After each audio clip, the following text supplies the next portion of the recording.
এই যে শুনছো? হুম, তোমাকেই বলছি, আমাদের চ্যানেলটি সাবস্ক্রাইব করে দাও না প্লিজ।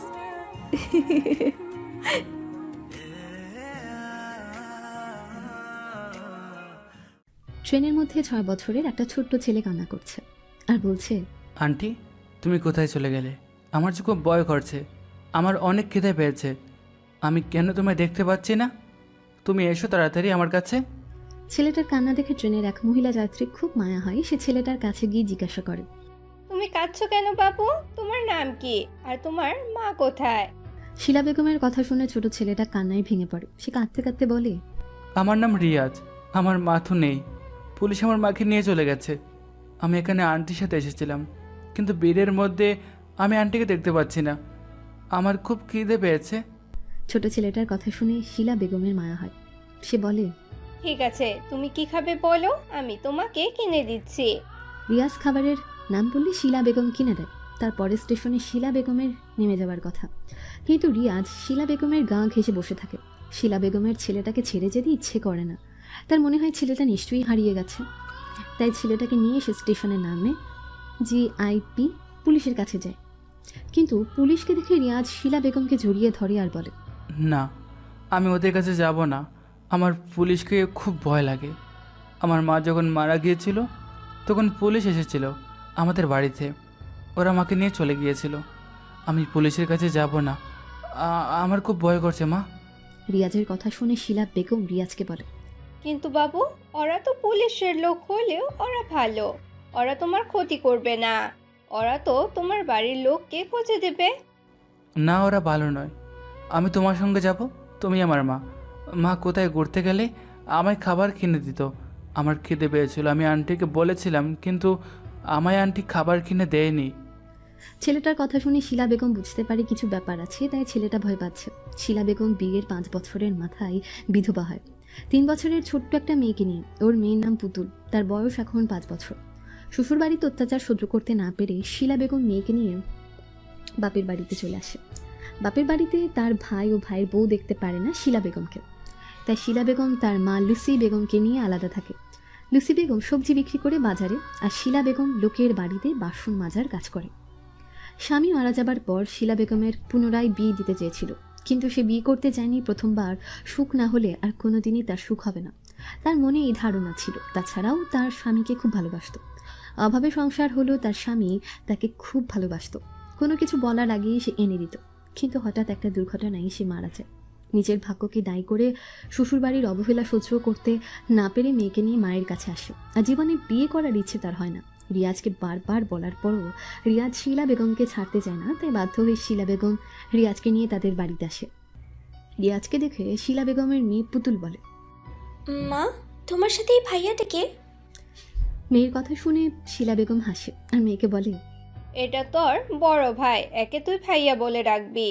মায়ের কথা শুনে মেয়ে আনন্দে লাফাতে থাকে আর রিয়াজকে জড়িয়ে ধরে বলে, ভাইয়া, তুমি আমার বড় ভাইয়া?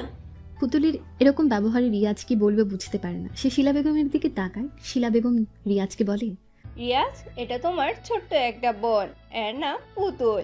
আর আজ থেকে পুতুল তোমার খেলার সাথী। তোমার আর কোনো বন্ধুর দরকার নেই। তুমি বলেছিলে আন্টি তোমাকে কারোর সাথে খেলতে দেয় না, এই বোনটা তোমার সাথে খেলবে। আজ থেকে তুমি এখানেই থাকবে আর আমাকে মা বলে ডাকবে। তোমার একটা নানি আছে, কিছুক্ষণ পরে সে চলে আসবে, কেমন? শিলা বেগমের মুখ থেকে বোনের কথা শুনে রিয়াজের মনে কি আনন্দ সে বলে, ওর নাম পুতুল, ও আমার বোন। বাকি আনন্দ আমার খুব বোনের ইচ্ছে ছিল। মা বলেও ছিল আমার বোন হবে, কিন্তু মা কেন চলে গেল? শিলা বেগম বুঝতে পারলো রিয়াজের মনের কষ্ট, তাই রিয়াজকে বলল, রিয়াজ, তুমি ছোট্ট বোনের সাথে খেলা করো, আমি তোমাদের জন্য রান্না করি। তোমাদের তো খিদে পেয়েছে, খেতে হবে। নানি বাজার থেকে চলে আসবে। তুমি তো আমার মিষ্টি ছেলে। পুতুল, ভাইয়ের সাথে খেলা করো। কিছুক্ষণ পর শিলা বেগমের মা লুসি বেগম বাড়ি ফিরে আসে। সে রিয়াজের দিকে তাকিয়ে থাকে। সেটা দেখে শিলা বেগম বলে, মা, আমার ছেলে। শিলা বেগমের কথা শুনে তার মা লুসি বেগম বলে, তোর ছেলে বলতে ঠিক বুঝলাম না, তোর আবার ছেলে হলো কবে? মায়ের কথা শুনে শিলা বেগম সমস্ত ঘটনা খুলে বলল। সবই ঠিক আছে, কিন্তু পরের ছেলে তো হয়, তো বাবা মাকে ওকে খুঁজছে। আমি কি করব বলো? আমি তো পুলিশের কাছে গেলাম, কিন্তু ছেলেটা কিছুতেই গেল না। তার উপর আমাকে জড়িয়ে ধরে কাঁদছিল আর মা মা করছে। আমার কেমন মায়া হলো। আমি জানি না আমি ঠিক কি করলাম কি না, কিন্তু সেই মুহূর্তে আমার মনে হয়েছিল ছেলেটা অসহায়, তাই ওকে নিয়ে এলাম আমাদের বাড়িতে। ওর মুখ থেকে শুনেছি ওর মা নাকি নেই, মারা গেছে। হয়তো ওকে ওর বাড়ির লোকে ওকে ফেলে চলে গেছে, ইচ্ছা করেই ফেলে গেছে। যার মা না থাকে তার কাছে পুরো দুনিয়ায় অন্ধকার। সে যাই হোক মা, আল্লাহ ওকে পাঠিয়েছে, তাই আমি ছেলেটাকে আর কোথাও যেতে দিব না। ও আমাদের কাছেই থাকবে। ও যখন বড় হবে তখন সব কিছু খুলে বলবো। ও তখন সিদ্ধান্ত নেবে কি করবে সে। আর প্রতিবেশীরা যদি কেউ জিজ্ঞাসা করে তুমি বলে দিবে আমি যেখানে কাজ করি তাদের পরিচিত আত্মীয়র ছেলে, তার মা বাবা মারা গেছে, কেউ নেই, তাই ওরা দেখাশোনার জন্য আমার হাতে তুলে দিয়েছে। মেয়ের মুখ থেকে সব কথা শুনে লুসি বেগম বলল, তুই যা, ভালো বুঝিস তাই করবে। মা, তোমার আপত্তি নেই তো? আপত্তি থাকবে কেন? আমি তো জানি তুই কত বাচ্চা ভালোবাসিস। তোর ছেলের খুব শখ ছিল, কিন্তু আল্লাহ তার আগে জামাইকে কেড়ে নিল। তুই আর দ্বিতীয় বিয়ে করলি না, তাই এই ছেলেকে তুই মানুষ কর, তোর মনের আশা কিছুটা হলেও পূর্ণ হবে। তারপর শিলা বেগম রিয়াজকে স্কুলে ভর্তি করে দিল। তারপর থেকে শিলা বেগমের বাড়িতে রিয়াজ থাকা শুরু করলো। এইভাবে সুখ দুঃখের মধ্যে দেখতে দেখতে রিয়াজের 12 বছর পার হয়ে গেল। সে কলেজে পড়ে। আজকে রিয়াজ কলেজে এসেছে। কলেজে ঢুকে এসে একটা মেয়ের সঙ্গে ধাক্কা খায়। মেয়েটা কিছুটা ইচ্ছে করে রিয়াজকে ধাক্কা মারে। মেয়েটা চিৎকার করে বলে, ওই শালা কুত্তার বাচ্চা, তুই কানা নাকি?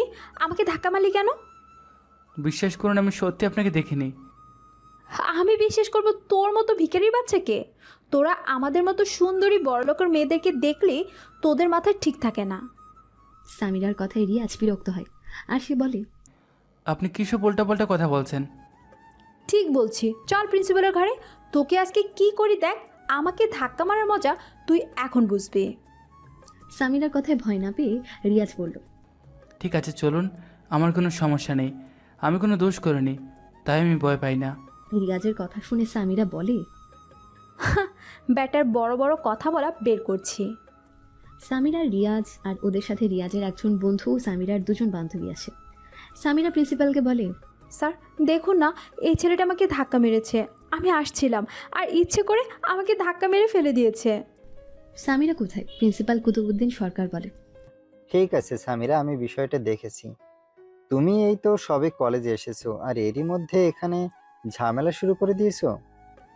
স্যার আমি কি আপনাকে মিথ্যে কথা বলছি? সত্যি কথা বলছি। দেখুন স্যার, ও আমাকে ধাক্কা দিয়েছে, আমি পড়ে গেছি, আমার ব্যথাও লেগেছে, আর আপনি সেসব না করে বলছেন আমি ঝামেলা করছি।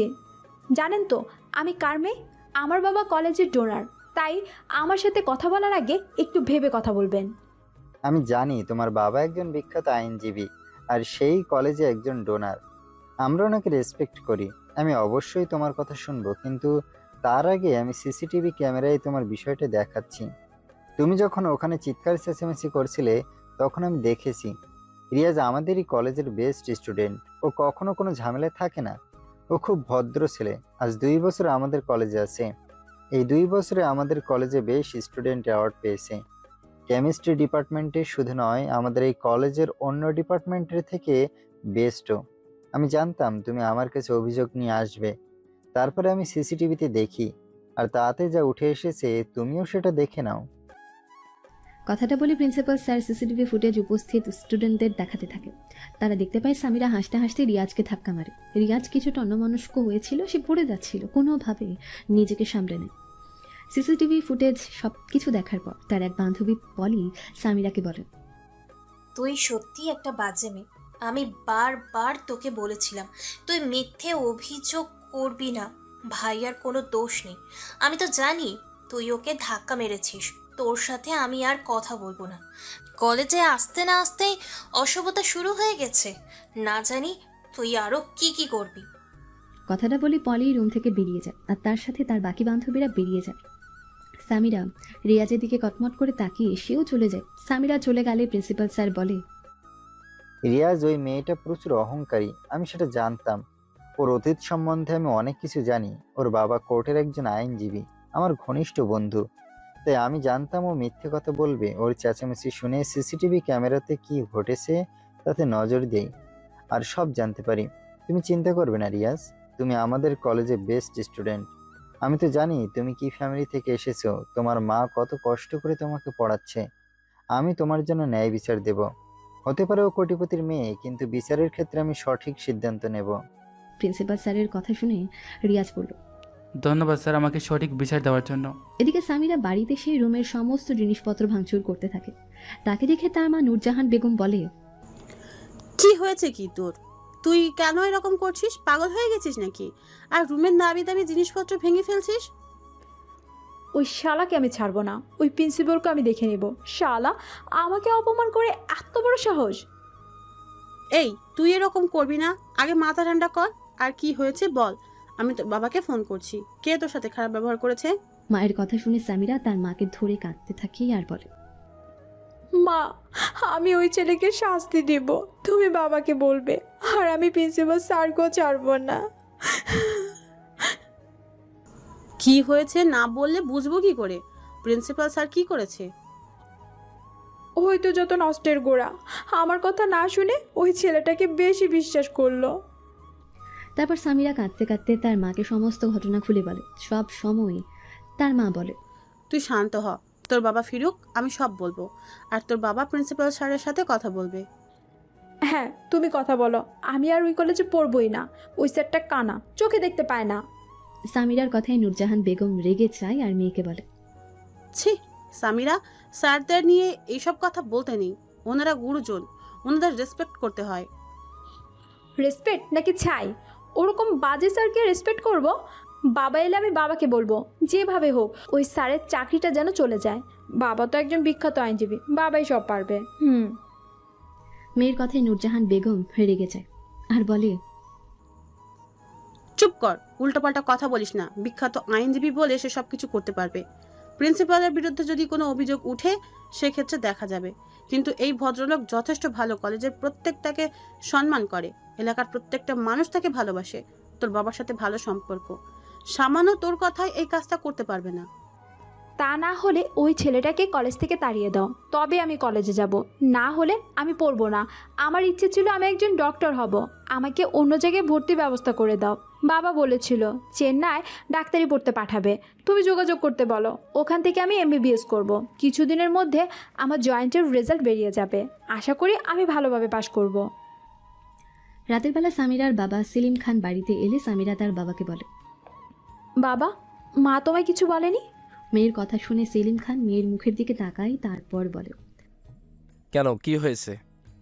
তোর মা কিছু বলেছে? তারপর সামিরা তার বাবাকেও একই কথা বলে। সব শুনে সেলিম খান মেয়েকে কাছে বসায়, মেয়েকে আদরের সুরে বলে, ছি মা, তুমি অন্যায় করেছো।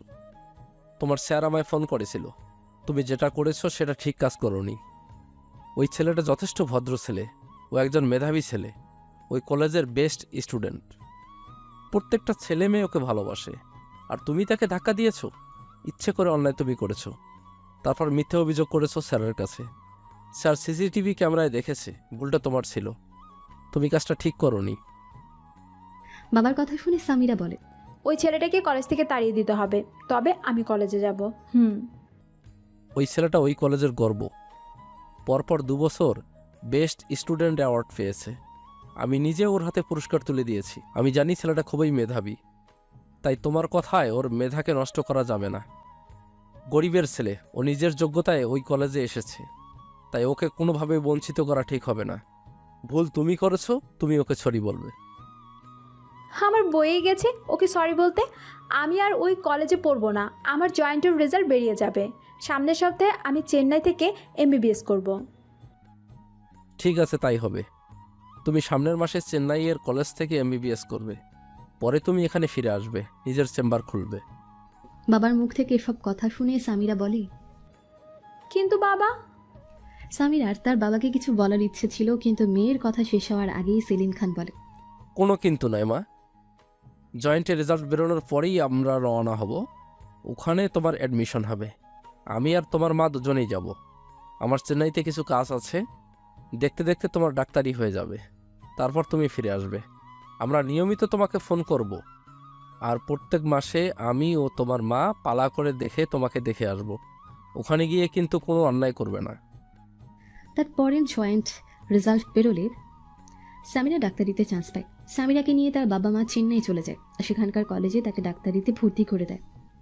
সামিরা এই গল্পের নায়িকা। তার বয়স এখন 18 বছর। মেয়েটা যেমন অহংকারী তেমনি জেদি। ওকে সেলিম খান ও নূরজাহান বেগম অনেক আদরের মানুষ করেছে, তার কারণ কিছু অতীতে ঘটনা আছে যেগুলো পরে জানতে পারবেন।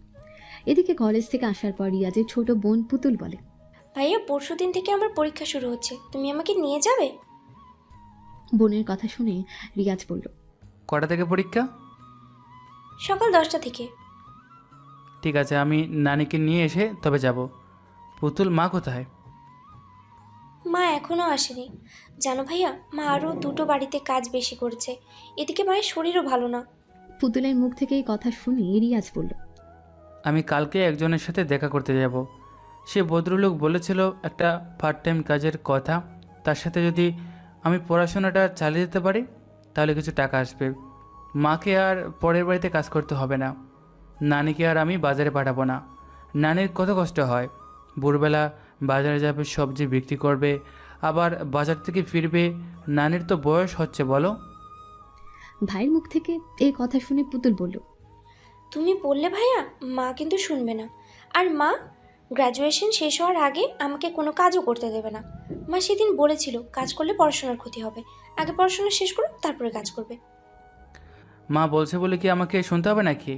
আমি এখন বড় হয়ে গেছি, আমি তো সংসারের কষ্ট দেখতে পাচ্ছি। মা ভোরবেলা উঠে চলে যাচ্ছে, কতগুলো বাড়িতে বাসন মাজার কাজ করে, আবার সন্ধ্যাবেলা বাড়ি ফিরে আসছে। নানি সেই ভোরবেলা যাচ্ছে, আবার কত বেলায় বাড়ি আসছে, আর আমি একটা যোগ্য ছেলে হয়ে বসে বসে কাঁদছি। এটা আমারও তো লজ্জা। ওদের কথা শুনে পাশের রুম থেকেও নানি লুসি বেগম বলে, এখন কাজ করতে হবে না, আর তো 2 বছর পর তোর পড়াশুনো শেষ হয়ে যাবে। তারপর তুই যখন চাকরিটা পেয়ে যাবি, আমি আর তোর মা পায়ের উপর পা তুলে বসে বসে খাবো। আমাদের আর কোনো কষ্ট থাকবে না। তারপর তোর আমি একটা ভালো মেয়ে দেখে বিয়ে দেব। তবে বিয়ে দেওয়ার আগে তাকে একটা বাড়ি করতে হবে, তা না হলে এই ছোট্ট বাড়িতে কেউ মেয়ে দেবে না। তার আগে বোনের বিয়ে দিতে হবে। বোন বড় হয়েছে। সেদিন ওই পাড়ার কালু বলছিল ওর ছেলে নাকি পুতুলকে পছন্দ হয়েছে, বিয়ে করতে চাইছে। ছেলেটা নাকি আরবে থাকে, প্রচুর পয়সার মালিক, ওখানে বড় বাড়ি, অনেক সম্পত্তি আছে। নানির মুখ থেকে এই কথা শুনে পুতুল রেগে যায়, আর সে চিৎকার করে বলে, এই বুড়ি, একদম ওই লোকটার সাথে কথা বলবে না। ওই লোকটা ভালো নয়, আর ওই ছেলেটাও ভালো নয়। তারপর ভাইয়াকে উদ্দেশ্য করে পুতুল বলে, জানো ভাইয়া, ওই ছেলেটা আমার পিছু নিয়েছিল আর আমাকে বাজে কথা বলেছিল, আর আমায় খুব বিরক্ত করেছিল। ওর কথা শুনতেই আমার ভালো লাগছিল না। আমি বলেছিলাম তুমি যদি বেশি বাড়াবাড়ি করো তাহলে আমি ভাইয়াকে গিয়ে বলে দেবো। ও বলেছিল আমি কি তোর ভাইয়াকে ভয় পাই নাকি? একে তো কুড়িয়ে পেয়েছে ভাইয়াকে, তারপরে আবার ভাইয়া ভাইয়া করছিস। জানো ভাইয়া, আরও অনেক বাজে কথা বলেছিল। আমি সেগুলো কখনো তোমায় বলতে পারবো না। শুধু একটা কথা বলবো, ওই ছেলেটা ভালো নয়। আমি মরে গেলেও ওই ছেলেকে কখনো বিয়ে করবো না। পুতুলের মুখ থেকে সব কথা শুনে রিয়াজ রেগে যায় আর বলে, তুই ছেলেটাকে একবার আমাকে দেখাবি তো, আমি ওর সাথে কথা বলবো। ওর এত বড় সাহস আমার বোনকে বাজে কথা বলার। না, ওর সাথে কথা বলতে হবে না। কুকুরের লেজ কখনো সোজা হবে না, ওদের ফ্যামিলিটাই ওরকম। আপ ভালো তো জগন ভালো। আমি যদি নিজে ভালো থাকি ভাইয়া, কেউ আমার পিছু করতে পারবে না। আমি এখন পড়াশোনা করতে চাই, আমি চাকরি করতে চাই, নিজের পায়ে দাঁড়াতে চাই। বোনের কথা শুনে রিয়াজ হাসি আর বলে, আমি জানি আমার বোন পারবে, আমার বোন খুব ভালো মেয়ে। আমি তো দেখি আমার বোন কত পরিশ্রম করে। পরীক্ষা হলে রিয়াজ পুতুলকে নিয়ে যায়, আর কালুর ছেলে মন্টু সেখানে দাঁড়িয়ে থাকে। পুতুলকে উদ্দেশ্য করে বলে, এটা বুঝি তো সেই কুড়িয়ে পাওয়া ভাইয়া? আজকে আমার পরীক্ষা, আমি তোমার সাথে কথা বলতে চাই না। তুমি না চাইলেও আমাকে তো কথা বলতে হবে। আমি কখন থেকে তোমার জন্য অপেক্ষা করছি। আমি কালকে চলে যাচ্ছি, 3 মাস পর ফিরবো। তারপর তোমাকে বিয়ে করব। আর পরীক্ষা দেওয়ার জন্য অনেক শুভেচ্ছা রইল। কথাটা বলে মন্টু পুতুলের দিকে এগোতে থাকলে রিয়াজ গিয়ে মন্টুর গালে চড় মারে। সাথে সাথে মন্টু সেখানে পড়ে যায়। রিয়াজ তাকে ঝাঁঝালো স্বরে বলে, শালা কুত্তার বাচ্চা, তোর কি করে সাহস হলো আমার বোনের সাথে এভাবে কথা বলার? রিয়াজের কথা শুনে মন্টু বলে, বোন শালা, এটা তোর মায়ের পেটে বোন? তোকে তো কুড়িয়ে পেয়েছে রে। ও তোর বোন কি করে হবে? রক্তের সম্পর্ক থাকলেই বোন হয়, তা না হলে বোন হয় না। আমাদের দুই ভাই বোনের আত্মার সম্পর্ক উপর থেকে আল্লাহ আমাদের বাড়িয়েছে। তাই তোর মতো শকুনির নজর দেখে আমার বোনকে আমি রক্ষা করব। তোর তো বোন আছে, তুই তোর বোনকে নিয়ে থাকতে পারিস, আমার বোনের দিকে নজর দিচ্ছিস কেন? দুজনের মধ্যে তর্কাতর্কি শুরু হয়ে যায়। কিছু লোক সেখানে জড়ো হয়ে যায়। এক ব্যক্তি সেখানে এসে মন্টুকে বলে, এই মন্টু, আমি কদিন ধরে লক্ষ্য করছি তুই যে মেয়েটাকে বিরক্ত করছিস। মেয়েটা যখন তোকে পছন্দ করছে না, তখন তুই কেন ওকে জ্বালাচ্ছিস? তুই বাইরে থাকিস, অনেক ভালো মেয়ে পেয়ে যাবি। এই মেয়েটাকে বিরক্ত করবি না। আর ছেলেটার নাম রিয়াজ, একে আমি চিনি। খুব ভালো ছেলে। আর পুতুলও নিজের বোন না হলেও ও পুতুলকে যথেষ্ট ভালোবাসে। ওদের মধ্যে একটা পবিত্র সম্পর্ক আছে। এই সম্পর্ককে কালিমায় লিপ্ত করবি না। তুই এখানে থেকে চলে যা, তা না হলে আমার পর থেকে সাক্ষী দেব তোর বিরুদ্ধে।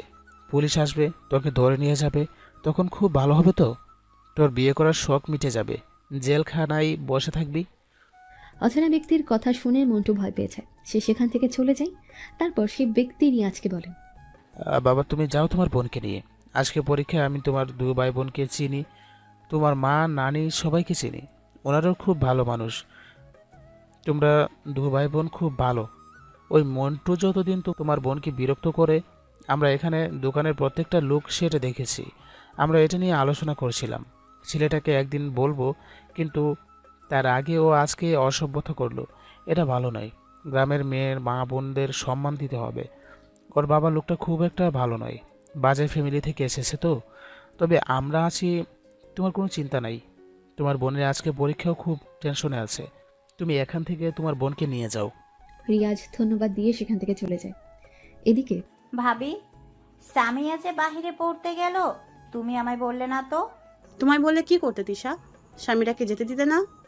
ঠিক তা নয়, ও তোমাদের দায়িত্বে আছে। তোমরা ওর ভবিষ্যৎ নিয়ে চিন্তা করবে না তো কে করবে? তুমি যখন জানো তাহলে জিজ্ঞাসা করছো কেন? তবুও তো আমি ওকে তোমাদের হাতে তুলে দিয়েছি। তোমরা আইনের সমস্ত নিয়ম মেনে ওকে দত্তক নিয়েছো। ও আমার বান্ধবীর মেয়ে। আমার তো ইচ্ছে করে মেয়েটা কি করছে জানার ইচ্ছে হলে বাড়িতে একদিন এসো না। সামিরা কবে ফিরবে? দেরি আছে, ডাক্তারি পড়তে গেল। আগে ডাক্তারি পড়া শেষ হোক, তবে তো বাড়ি ফিরবে। ঠিক আছে, এখন রাখছি। পরে সামিরাকে ফোন করব আমি। তিশা বেগম হলো সেলিম খানের মামাতো বোন। সেলিম খান আর নূরজাহান বেগমের বিয়ের 10 বছর পর কোনো সন্তান হয় না। তারা সামিরাকে দত্তক নিয়ে মানুষ করেছে। আর তিশা বেগম এই সামিরার সাথে যোগাযোগ করিয়ে দিয়েছিল। সামিরা তিশা বেগমের বান্ধবীর মেয়ে। এ গল্পের মধ্যে রহস্য লুকিয়ে আছে। আপনারা গল্পের মধ্যেই থাকুন, কিন্তু আস্তে আস্তে সব জানতে পারবে। এভাবে কেটে গেল আরও কয়েকটা বছর। রিয়াজ গ্র্যাজুয়েশন কমপ্লিট করে চাকরির চেষ্টা করছে, আর পুতুল ইতিহাসে অনার্স ছাত্রী। একদিন রিয়াজ একটা বিজ্ঞাপন দেখে যে একজন আইনজীবীর কাজে লোকের দরকার। বাড়িতে সেই আইনজীবীর চেম্বার আছে, তার পার্সোনাল সেক্রেটারি হিসেবে কাজ করতে হবে। খবরের কাগজে বিজ্ঞাপন দেখে রিয়াজ সেই অফিসে ইন্টারভিউ দেয়। আইনজীবী সেলিম খান ইন্টারভিউ নেয়। সেলিম খান রিয়াজকে জিজ্ঞেস করে, তুমি ক্যালকাটা ইউনিভার্সিটির ছাত্র? তোমার রেজাল্ট খুবই ভালো, তুমি একজন মেধাবী স্টুডেন্ট। আমি তোমাকে বেস্ট ছাত্রের অ্যাওয়ার্ড দিয়েছিলাম, তোমার হয়তো মনে নেই, কিন্তু তোমাকে দেখে আমি চিনতে পেরেছি। তুমি এত ভালো স্টুডেন্ট হওয়া সত্ত্বেও কেন আমার কাছে কাজ করবে? তোমার জন্য ভালো কিছু অপেক্ষা করছে। সেলিম খানের কথা শুনে রিয়াজ হাসল। তারপর বলল, স্যার, বর্তমান বাজারে চাকরির অবস্থা জানেন তো। মেয়েদেরকে কেউ চাকরি দেয় না, টাকা থাকলে তবে চাকরি হয়। আর আমি গরিবের ছেলে, তাই আগে থেকে প্রতিযোগিতা থেকে সরে গেছি। আমি কাগজে বিজ্ঞাপন দেখলাম, আপনার প্রস্তাব আমার ভালো লাগলো, তাই আমি এখানে এসেছি। আইন সম্বন্ধে তোমার কোনো জ্ঞান আছে? জ্ঞান আছে কি আমি বলতে পারবো না, তবে রাষ্ট্রবিজ্ঞান আমার প্রিয় সাবজেক্ট। কম্পিউটার জানো? হ্যাঁ স্যার, জানি। ঠিক আছে, তুমি কাল থেকে কাজে চলে এসো। আর আমি তোমাকে এই মুহূর্তে 8,000 টাকা মাইনে দেবো। তুমি সকাল 10টা থেকে আমার সাথে থাকবে। আমি যখন কোর্টে যাব তুমি আমার সাথেই থাকবে। বিকেলের দিকে তোমার ছুটি। বাড়ির চেম্বারে আমি সন্ধ্যা 7টা থেকে 9টা 2 ঘন্টা বসি। তখন তুমি আমার সাথে থাকবে আমার চেম্বারে। ঠিক আছে স্যার, অসুবিধা নেই। রিয়াজ সেলিম খানের ওখানে কাজ করতে থাকে। সেলিম খানের স্ত্রী নূরজাহান বেগম রিয়াজকে খুব ভালোবাসে। এভাবে কেটে গেল বেশ কিছুদিন। এদিকে সামিরা তার বাবাকে ফোন করে আর বলে, বাবা, আমার কালকে ডাক্তারি পরীক্ষার রেজাল্ট। আমি কালকের রেজাল্ট নিয়ে পরশুদিন বাড়ি ফিরে যাচ্ছি। ওখানে গিয়ে চেম্বার খুলবো, তুমি ব্যবস্থা করে দিবে। মেয়ের কথা শুনে সেলিম খান বলে, চেম্বারের থেকে তো কোনো নার্সিং হোমে প্র্যাকটিস করা ভালো। ঠিক আছে বাবা, তুমি তাই করো। আমার এক বন্ধুর নার্সিং হোম আছে, আমি ওদের সাথে কথা বলবো। ওখানে কাজ করে অভিজ্ঞতা লাভ করলে তোর সুবিধা হবে। একজন বড় ডাক্তার আছে, সে লন্ডন থেকে MBBS করে এসেছে। ওর কাছ থেকে তুই আরও শিক্ষা নিতে পারবি। প্র্যাকটিক্যাল করতে করতে তোর অভিজ্ঞতা আরও বেড়ে যাবে। পরবর্তীকালে তোর যদি মনে হয় তুই তার সাথে ডাক্তারের চেম্বার খুলতে পারিস। ডাক্তারিতে সামিরা ভালোভাবে পাশ করে। তার 1 সপ্তাহ পর সামিরা বাড়ি ফিরে আসে। এদিকে তিশা বেগম সামিরার সাথে দেখা করবে বলে সেলিম খানের বাড়িতে আসে। তিশা বেগমকে দেখে সামিরা জড়িয়ে ধরে আর বলে, আন্টি, আমি ভাবতেই পারিনি তুমি আসবে। কতদিন তোমায় দেখিনি। কেমন আছো তুমি আন্টি? সামিরার কথা তিশা বেগম হাসল আর বলল, আলহামদুলিল্লাহ সামিরা, তোর খবর কি? তুই আসবি শুনে আমি আরো দেখা করতে এলাম। এই তো সবে বাড়িতে এলাম, এখন তো খবর ভালোই। সামিরা তখন বাড়িতে ছিল না। তিশা বেগম নূরজাহান বেগমের সাথে গল্প করছিল। হঠাৎ সেলিম খানের সাথে রিয়াজকে দেখে তিশা বেগম জিজ্ঞাসা করে, ভাবি, ছেলেটাকে? কার কথা বলছো তিশা? রিয়াজের কথা? ওর নাম রিয়াজ। ও তোমার ভাইয়ার সাথে কাজ করে। খুব ভালো ছেলে, কিন্তু খুবই গরিব। ছোটবেলায় নাকি ওর মা মারা গেছে। তারপরও কার সাথে ট্রেনে করে যাচ্ছিল, কেউ ফেলে ওকে চলে গেছে। ওখানেই এক মহিলার সাথে ওর পরিচয় হয়। ওই মহিলা ওকে বাড়িতে নিয়ে যায় আর ওকে মানুষ করে। এখন ওকেই মা বলে ডাকে। ওই মহিলা আর তার মা থাকে, আর ওদের সাথে ওর মেয়ে থাকে। আছে ওর মেয়েটার নাম পুতুল। মেয়েটা খুব মিষ্টি। একবার রিয়াজের সাথে আমাদের বাড়িতে এসেছিল। নূরজাহান বেগমের মুখ থেকেই কথা শুনে তিশা বেগমের মাথা ঘুরতে থাকে। সে কি বলবে ভেবে পেল না। বসা থেকে উঠে পড়ে কিছুক্ষণ শুয়ে থাকলো। বিকেলবেলা সামিরা বাড়ি এলে নূরজাহান বেগম দেখে সামিরা জোরে কথা বলছে। আর কিসব বলছে সেসব কথা শুনে নূরজাহান বেগম খুব বিরক্ত। তিশা বেগম কাছে গিয়ে জিজ্ঞাসা করলো, কি হয়েছে সামিরা, এত চিৎকার করছিস কেন? তিশা বেগমের কথা শুনে সামিরা বলল, দেখো না আন্টি, আমি গাড়ি নিয়ে গিয়েছি বলে বাবা আমাকে বকছে। তাড়াতাড়ি গাড়ি নিয়ে আসতে বলল। আমি আমার ড্রাইভারকে দিয়ে গাড়িটা পাঠিয়ে দিলাম। সেজন্য মাকে বলেছিলাম বাবার কি এমন ইমার্জেন্সি দরকার ছিল যে গাড়ির প্রয়োজন হলো। বাবা তো সন্ধ্যের পর বাড়িতেই থাকবে। মা বলেছিল বাবার কাছে যে কাজ করে তার নাকি নানির শরীর খারাপ, সেজন্য বাবা গাড়ি করে তাকে নিয়ে এলো। বাড়িতে কাজ করে, তার জন্য অত দরদ কিসের বলো আন্টি? আমার বাবা সবেতেই একটু বাড়াবাড়ি করে। সামিরার কথা শুনে তিশা বেগম বলল, ভাবি, তুমি রাগ করছো? সামিরা কিন্তু ঠিকই বলেছে। ওই ছেলেটাকে আমার ভালো লাগেনি। ওকে ভাইয়ার কাছে কাজ করতে হবে না, ভাইয়াকে অন্য লোক দেখতে বলবে। তিশা বেগমের মুখ থেকে এই কথা শুনে নূরজাহান বেগম বলল, ওটা তোমার ভুল ধারণা তিশা। ছেলেটা ভালো, তোমার ভাইয়া ওকে খুব পছন্দ করে। একজন মেধাবী স্টুডেন্ট, খুব ভালো কাজ করে। আমাদের এখানে কাজ করছে তাই, তা না হলে ও আরও ভালো কিছু করার যোগ্য। আশা করি ও করবে। এই তো সবে শুরু, ভবিষ্যতেও অনেক বড় জায়গায় যাবে। নূরজাহান বেগমের কথা শুনে বিরক্ত হলো আর মনে মনে বলল, সে আশায় বসে থাকো, তার আগে ওকে আমি এই বাড়ি থেকে তাড়াবো। শুধু এই বাড়ি থেকে নয়, এই পৃথিবী থেকে তাড়াবো। তার পরের দিন হঠাৎ খাবারের টেবিলে সামিরা দেখতে পায় তার মা একটা ছেলেকে খেতে দিচ্ছে। ছেলেটাকে দেখে সামিরা চিনতে পারে। সে চিৎকার করে বলে, আই, তুমি কি করেছো এখানে? সামিরার চিৎকার শুনে তার মা নূরজাহান বেগম বলে, তুই চিনিস রিয়াজকে? চিনি, আর খুব ভালো করে চিনি। আর ও এখানে কি করছে? ও তোর বাবার কাছে কাজ করে। কি? তার মানে এই লোকটা বাবার কাছে কাজ করে? তুমি জানো ওর জন্য আজকে আমি কলেজ ছেড়ে চলে গেছি। সামিরার কথা শুনে নূরজাহান বেগম বলল, ও তাই? রিয়াজ, সামিরা যা বলছে তা কি সত্যি? নূরজাহান বেগমের কথা শুনে রিয়াজ সামনের দিকে তাকালো। তারপর সেদিনই কিছু ঘটনা তার মনে পড়ে গেল। সে মাথা নেড়ে বলল, হ্যাঁ ম্যাডাম, অনেক দিন আগে তো, তাই ভুলে গিয়েছিলাম। ম্যাডাম বললেন বলে সব মনে পড়ে গেল। তারপরও নূরজাহান বেগম সামিরাকে উদ্দেশ্য করে বলল, সামিরা, রিয়াজ এখানে কাজ করে, আর সেদিনের ঘটনাটা তোর বাবা আমাকে বলেছে। সেদিন দোষটা তোর ছিল। তুই ওর সাথে কোনো বেয়াদবি করবি না। ও ভালো ছেলে, খুব ভদ্র, শিক্ষিত আর গরিবের ছেলে। এই বাড়িতে ওকে কখনো অপমান করবি না, আর অতীতে যা হয়েছে সেটা ভুলে যাবি। নূরজাহান বেগমের কথা শুনে সামিরা রাগ দেখিয়ে ওখান থেকে চলে যায় আর মনে মনে বলে, হ্যাঁ, তোকে বাবা মা যতই আটকে রাখুক, তোকে আমি ছাড়বো না। আমি প্রতিশোধ নিয়েই ছাড়বো। তা না হলে আমার নামও সামিরা নয়। সামিরা যখন বিড়বিড় করছে সেটা দেখে তিশা বেগম বলল, কি হলো সামিরা, এই সকালবেলা কি নিয়ে চিৎকার করছিস? আবার এখন মনে মনে কি বিড়বিড় করছিস? কি হয়েছে কি তোর? তিশা বেগমের কথাই সামিরা বলল, তুমি জানো আন্টি, বাবার কাছে যে ছেলেটা কাজ করে, ওই ছেলেটা বাজে ছেলে। ওর জন্য আমাকে কলেজ ছাড়তে হয়েছিল। আর বাবা সব জেনে শুনে ওকে কাজে নিয়েছে। সেজন্য আমার খুব রাগ ধরেছে। তাই? সামিরা, কেন, কি হয়েছে? তারপর সামিরা তিশা বেগমকে সমস্ত ঘটনা খুলে বলে। সব শুনে তিশা বেগম বলে, একদম ছাড়বি না ছেলেটাকে। এত বাজে ছেলে। এই ছেলেটাকে আমারও ভালো লাগেনি। ও যদি বাড়িতে থাকে, আমার মনে হয় তোর বাবা মা ওকে বেশি গুরুত্ব দিবে। তুই এই ছেলেকে যেভাবেই হোক তাড়ানোর ব্যবস্থা কর। যেটা কলেজে করতে চেয়েছিলিস, কলেজে পারিসনি, সেটা তুই বাড়িতে কর। আমি তোকে বলে দিচ্ছি কি করতে হবে। তিশা বেগমের কথা শুনে সামিরা কিছু বুঝতে পারে না। সে তিশা বেগমের মুখের দিকে তাকায়, তারপর বলে, আমি ঠিক বুঝলাম না আন্টি তোমার কথা। কি করতে হবে? তারপর তিশা বেগম সামিরাকে সবকিছু বুঝিয়ে বলল। সব শুনিয়ে সামিরা বলে, ওটা একটু বাড়াবাড়ি হয়ে গেল না? একেবারে এত বড় মিথ্যা অপবাদ দিব? তোর কি মায়া হচ্ছে নাকি ছেলেটার জন্য? আমি আজকে বাড়ি চলে যাব। তুই কিন্তু খুব তাড়াতাড়ি কাজটা করবি। ওই ছেলেটাকে এমন শাস্তি দিবি, সারা জীবন যেন জেলের মধ্যে আটকে থাকে। এভাবে তিশা বেগম সামিরার ব্রেন ওয়াশ করতে থাকে। তিশা বেগম বাড়ি চলে গেল। প্রতিদিন ফোন করে সামিরাকে উত্তেজিত করতে থাকে। এভাবে কেটে গেল বেশ কিছুদিন। সামিরা একটা প্রাইভেট নার্সিং হোমে ডাক্তার হিসেবে জয়েন করেছে। এদিকে রিয়াজ তাদের বাড়িতে কাজ করছে। সামিরার মনে একটাই প্রশ্ন আসছে, রিয়াজকে এখান থেকে তাড়াবে কি করে?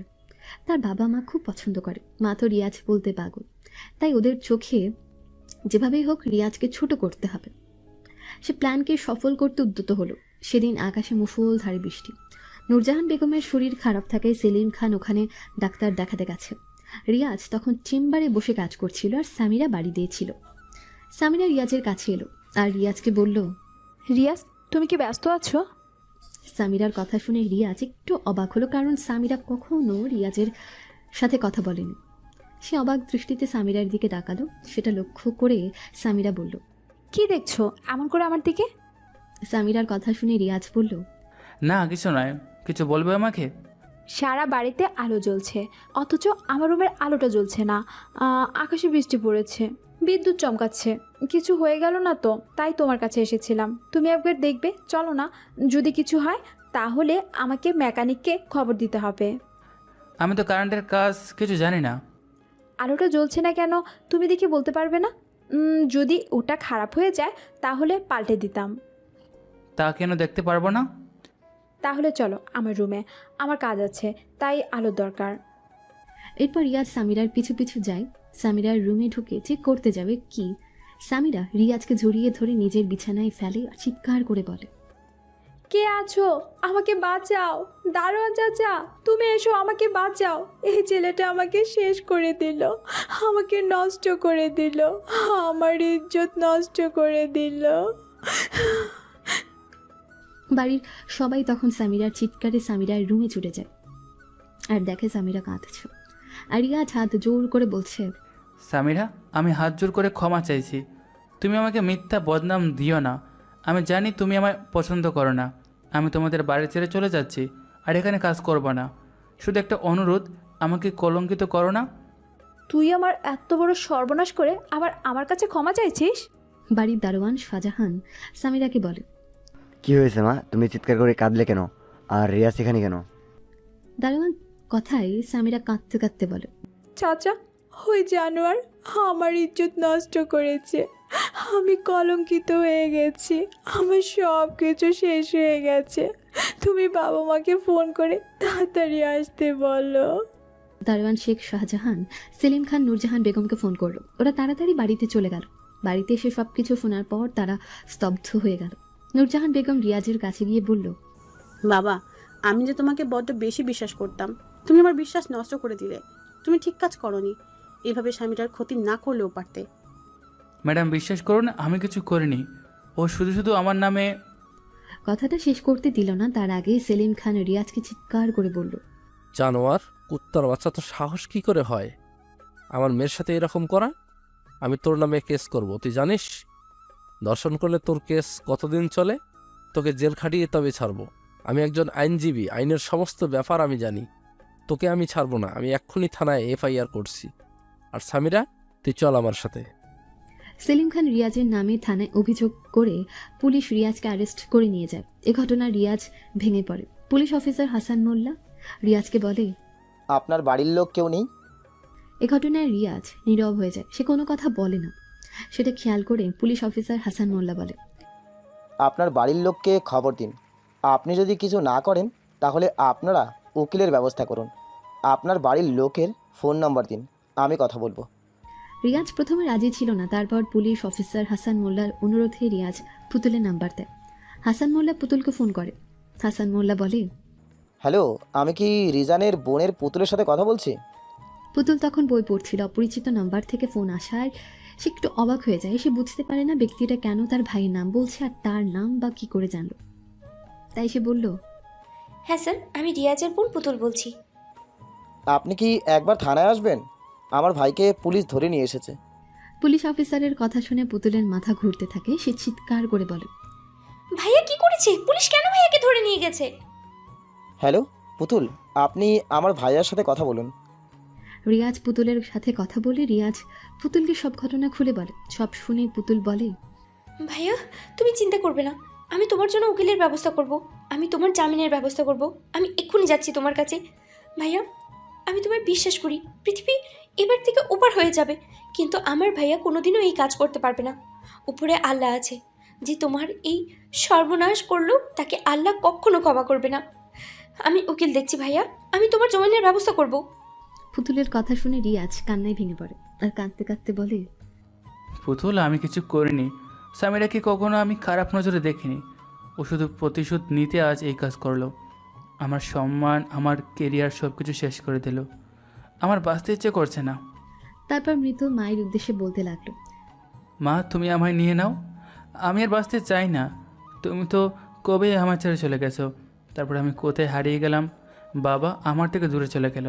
যদিও এক মা পেলাম, এক পরিবার পেলাম, তবু তাদেরকে ধরে ডাকতে পারলাম না। এইসব ঘটনার পর তারা কি ক্ষমা করবে আমার মতো অপরাধীকে? রিয়াজের কান্না শুনে পুতুলও কাঁদতে থাকে আর বলে, ভাইয়া তুমি কাঁদবে না, তুমি খারাপ হতে পারো না। নানি ও মা বিশ্বাস করেনি, ওরা আসতে চেয়েছিল। নানি অসুস্থ, মায়ের কাজ আছে, আমি বললাম আমি যাচ্ছি ভাইয়ের সাথে দেখা করতে। তুমি খারাপ নাও ভাইয়া, তোমার পরিবার তোমার সাথে আছে, তুমি ভেঙে পড়ো না। সত্যিটা একদিন সবার সামনে আসবে, আমি সব ব্যবস্থা করব। আমাকে একটু সময় দাও ভাইয়া। রিয়াজের সাথে দেখা করে পুতুল বাড়ি ফিরে এলে তার মা বলে, কি রে, কি বললো ওরা? কি বলবে মা, ভাইয়া এখন জেলে আছে। আমি কালকে একটা উকিলের কাছে যাব, ভাইয়ের জামিনের ব্যবস্থা করতে হবে। আমার বিয়ের জন্য যে গয়না আছে সেগুলো বিক্রি করে দেবো মা। ভাইয়া আমাদের সবার আগে, আমার গয়নার দরকার নেই। মেয়ের কথায় শিলা বেগম হাসলো আর বলল, আমি জানি পুতুল, তুই তোর ভাইয়াকে অনেক ভালোবাসিস, আর তুই যা করবি তোর ভাইয়ের ভালোর জন্যই করবি। তোর বিয়ের জন্য কিছু সোনা গহনা আছে, তুই তাই বিক্রি করে দে। আর রিয়াজের জামিন করিয়ে বাড়িতে নিয়ে আয়। ওকে না দেখলে আমার যে কষ্ট হয়, বড্ড মনে পড়ছে ওর কথা। যেদিন প্রথম আমি দেখেছিলাম সেই দিন আমাকে মা বলে ডেকেছিল, সেটা আমি যে ভুলতে পারি না।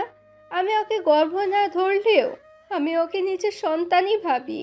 তারপর পুতুল তার সোনা গয়নাগুলো বিক্রি করে দেয়। একটা উকিলকে ধরে রিয়াজের জামিনের ব্যবস্থা করে, কিন্তু ধর্ষণের কেস বলে জামিন পেতে চায় না। আস্তে আস্তে টাকাও শেষ হয়ে যায়। পুতুলের মনে করে তার একটা চাকরির দরকার। নানি অসুস্থ, সে আর কাজ করতে পারে না। মা কত টাকা রোজগার করবে, পরের বাড়ির কাজ করে, তার উপর তার পড়াশোনা খরচ আছে। যেভাবেই হোক ভাইয়াকে ফিরিয়ে আনতেই হবে। কদিন আগে তার বান্ধবী বলেছিল একটা কোম্পানিতে লোক নেবে, সেজন্য পুতুল সে কোম্পানিতে ইন্টারভিউ দিতে আসে। পুতুল বলল, may I coming sir? Yes, coming. Sir আজকে ইন্টারভিউ ছিল। Sit down. ডকুমেন্ট এনেছো? হ্যাঁ স্যার। সব কিছু দেখার পর শরীফুল বলল, গ্র্যাজুয়েশন কমপ্লিট করোনি? না স্যার, ইতিহাসে অনার্স করছি, এখন দেরি আছে। আর কতদিন বাকি আছে? এখনও 1 বছর, মানে 2টো সেমিস্টার বাকি আছে স্যার। ঠিক আছে, তাহলে এখন তুমি বাড়ি যাও, 1 বছর পর আসবে, কারণ গ্র্যাজুয়েশন কমপ্লিট না করলে আমরা কাউকে চাকরি দিই না। এখানে কাজ করতে হলে ন্যূনতম গ্র্যাজুয়েশন দরকার। শরীফুলের কথা শুনে পুতুলের মনটা ভেঙে যায়। সে শরীফুলের দিকে তাকাই, তারপর বলে, স্যার, চাকরিটা আমার দরকার ছিল। আমাদের আর্থিক অবস্থা ভালো নয়, আমার নানির শরীর ভালো নয়, মা পরের বাড়িতে কাজ করে, আর ভাইয়া। কথাটা বলতে গিয়ে থেমে গেল পুতুল। শরীফুল বলল, প্রতিটা মানুষের সমস্যা আছে, আমাদের কোম্পানির অত সময় নেই তোমার সমস্যার কথা শোনা। কোম্পানি যেটা নিয়ম আমাকে সেটাই করতে হবে। সরি, তোমার জন্য কিছুই করতে পারছি না বলে। শরীফুল যখন ইন্টারভিউ নিচ্ছিল তখন ভেতর থেকে সিসিটিভি ক্যামেরায় কোম্পানির বস আরিয়ান সেটা লক্ষ্য করছিল। পুতুল যখন মন খারাপ করে উঠে পড়ল, ঠিক তখনই শরীফুলের ফোনে একটা মেসেজ এলো, আর তাতে লেখা, মেয়েটাকে কাজে নিয়োগ কর। শরীফুল ফোনে মেসেজ দেখে মেয়েটার দিকে দেখল। তখন পুতুল ওখান থেকে বেরিয়ে গেছে। শরীফুল মেসেজে লিখল, স্যার, মেয়েটা চলে গেছে। ঠিক আছে, আমি দেখছি। এই কোম্পানির মালিক অন্য একজন আছে, বর্তমানে আরিয়ান কোম্পানি দেখাশোনা করছে। সে এখন কোম্পানির বস, আর ম্যানেজার শরীফুল আজকে ইন্টারভিউটা নিচ্ছিল, কিন্তু ভেতর থেকে লক্ষ্য করছিল কোম্পানির বস আরিয়ান। সে মেয়েটার কথাগুলো শুনছিল, কিছুটা হারিয়ে গিয়েছিল। তাই শরীফুল যখন জবাব দিল তখন আরিয়ানের ধ্যান ভাঙল। সে মেয়েটাকে আটকানোর জন্য বলল। আরিয়ান অফিস থেকে বেরিয়ে তাড়াতাড়ি লিফটে করে নিচে নামলো, তখন পুতুল গেটটা বের করছে। আরিয়ান ছুটে গিয়ে পুতুলকে ধাক্কা দিল। পুতুল পড়ে যেতে নিলে আরিয়ান ধরে ফেলে, আর আরিয়ান বলল, সরি ম্যাডাম। Okay sir. এখানে কোথায় এসেছিলে? সরি, তুমি বললাম বলে কিছু মনে করবেন না। তুমি আমার থেকে বয়সে ছোট, তাই তুমি বলে ডাকলাম। কোনো ব্যাপার নয় স্যার, আসলে আমি একটু অন্যমনস্ক ছিলাম, তাই দোষটা আমারই।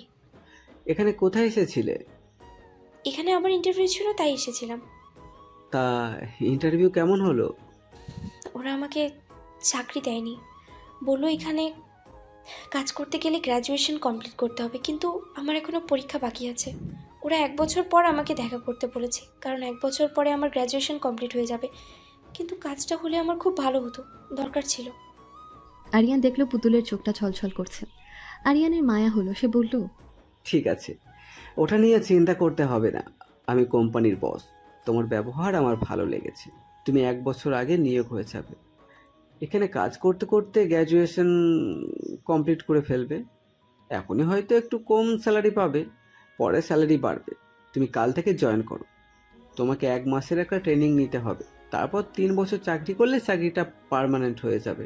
পুতুল আরিয়ানের কথা শুনে আরিয়ানের দিকে তাকালো, তারপর হাসি মুখে বলল, সত্যি স্যার? সত্যি। ধন্যবাদ স্যার আপনাকে। আর ধন্যবাদ দিতে হবে না। কাল সকাল 10টার মধ্যে এখানে চলে আসবে, বিকেল 5টার মধ্যে ছুটি হয়ে যাবে। পুতুল বাড়ি ফিরে এলে তার মা বলল, হিরে, তোর আজকে ইন্টারভিউ ছিল, কি হলো চাকরির? না, কাজটা হয়ে গেছে, কালকে জয়েন করছি। স্যার বলেছে কাজের সাথে সাথে গ্র্যাজুয়েশন কমপ্লিট করতে পারবো, আর আর তো মাত্র 1 বছরই আছে, তারপর তো গ্র্যাজুয়েশন কমপ্লিট করে ফেলবো। আমি ভাবছি ওই উকিলকে দিয়ে হবে না। মা, ভাইয়া খুব কষ্ট পাচ্ছে, ওর জন্য আমি অন্য একটা উকিল ব্যবস্থা করব। না না, আজকে তুমি গিয়েছিলে ভাইয়ের সাথে দেখা করতে? না রে, কাজ থাকায় যেতে পারিনি আমি। আমারও তো যাওয়া হয়নি। ভাইয়া কি মনে করলো বলো তো? ভাইয়া খুব কষ্ট হচ্ছে, বুঝতে পারছি। আমি কাল সকালে আগে ভাইয়ের সাথে দেখা করব, তারপর অফিসে যাব। তারপরের দিন সকালবেলা পুতুল অফিসে যাবার আগে রিয়াজের সঙ্গে দেখা করতে চায়। রিয়াজ হাসি মুখে পুতুলকে জিজ্ঞেস করে, কাল বুঝি ব্যস্ত ছিলিস, তাই আসতে পারিসনি? ভাইয়া, কালকে আমার একটা ইন্টারভিউ ছিল, আমি চাকরিটা পেয়ে গেছি। তোমাকে আর চিন্তা করতে হবে না, আমি নতুন উকিল ধরবো, তোমাকে এখান থেকে বের করতে হবে। আমি ব্যস্ত আছি, আবার কেন আমার জামিনের ব্যবস্থা করতে যাচ্ছিস? যখন ওরা ছাড়বে। আমার ভাগ্যটা খারাপ, আমি নিজের প্রতি বিশ্বাস হারিয়ে ফেলছি, আর আমার বাঁচতে ইচ্ছে করছে না, আমি আর বাঁচতে চাই না। রিয়াজের কথাই পুতুল বলে, ভাইয়া দুঃখ করো না, সব ঠিক হয়ে যাবে, উপরে আল্লাহ আছে। তুমি তো আমার সান্ত্বনা, তাহলে তোমার দুর্বল হলে চলবে? আমাদের শক্ত হতে হবে। তাহলে তুমি কেন ভেঙে পড়ছো ভাইয়া? তুমি যদি নির্দোষ হয়ে থাকো, তুমি ন্যায় বিচার পাবে, শুধু একটু অপেক্ষা করো, তোমার সুদিন আসবেই ভাইয়া। পুতুলের অফিস আসতে একটু দেরি হয়েছে। পুতুল ভেতরে ঢোকার সাথে সাথে ম্যানেজার শরীফুল বলে, প্রথম দিনে লেট, স্যার তোমাকে ভিতরে ডেকেছে। শরীফুলের কথা শুনে পুতুল ভেতরে ঢোকার পারমিশন নিয়ে রুমের ভেতর ঢোকে। আরিয়ান ওকে ইশারায় বসতে বলে। আরিয়ান পুতুলকে জিজ্ঞেস করে, প্রথম দিনই এলে, কিছু কাজ ছিল বুঝি? আরিয়ানের কথায় পুতুল কি বলবে ভেবে পেল না। আরিয়ান পুনরায় জিজ্ঞেস করলো, তোমাকে আমি এক জায়গায় যেতে দেখেছিলাম। ওখানে সাধারণত যারা খারাপ কাজ করে তারাই থাকে। তুমি বুঝতে পারছো আমি কি বললাম? ওখানে কেউ তোমার আছে? তুমি দেখা করতে গিয়েছিলে? আরিয়ানের কথা শুনে মনে হলো সবটা খুলে ফেলা ভালো। চাকরির প্রথম দিনেই সে মিথ্যে বলতে চাইল না। তারপর পুতুল আরিয়ানকে শুরু থেকে শেষ পর্যন্ত সবটাই বলল। সব শুনে আরিয়ান বলল, তোমার কথা শুনে মনে হচ্ছে তোমার ভাইয়ের কোনো দোষ নেই, খুবই ভালো মানুষ। তবে তুমি চিন্তা করবে না, আমার পার্সোনাল উকিল আছে, তোমার ভাইয়ের জামিন আমি করিয়ে দেব। আমি আজকে অফিস শেষে উকিলকে সাথে নিয়ে তোমার ভাইয়ের সাথে দেখা করব। তোমার কোনো অসুবিধা নেই তো? না স্যার, অসুবিধা নেই।